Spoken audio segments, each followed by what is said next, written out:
Ang mabuting balita ng Panginoon ayon kay San Marcos. Papuri sa iyo, Panginoon. Noong panahong iyon, si Jesus ay nagtungo sa lupain ng Judea at nagtuloy sa ibayo ng Ilog Jordan. Muli siyang pinagkalipunpunan ng mga tao at tulad ng dati, nagturo sa kanila. May mga Pariseyong lumapit kay Jesus. Ibig nilang masilo siya, kaya't kanilang tinanong, naayon ba sa kautusan na hiwalayan ng lalaki ang kanyang asawa?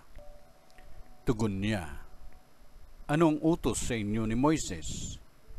Sumagot naman sila, ipinahintulot ni Moises na hiwalayan ng lalaki ang kanyang asawa matapos bigyan ng kasulatan sa paghihiwalay.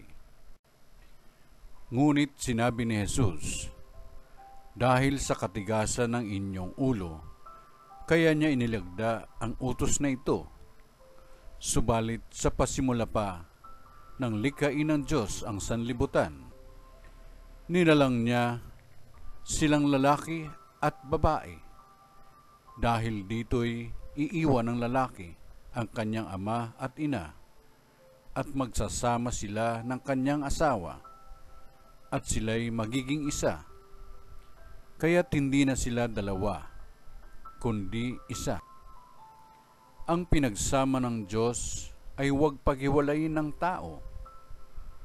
Pagdating sa bahay, ang mga alagad naman ang nagtanong kay Jesus tungkol sa bagay na ito.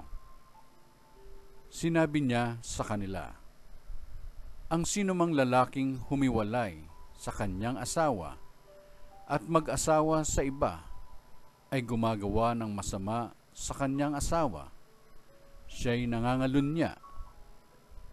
At ang babaeng humiwalay sa kanyang asawa at mag-asawa sa iba ay nangangalunya rin. Ang mabuting balita ng Panginoon. Pinupuri ka namin, Panginoong Jesucristo.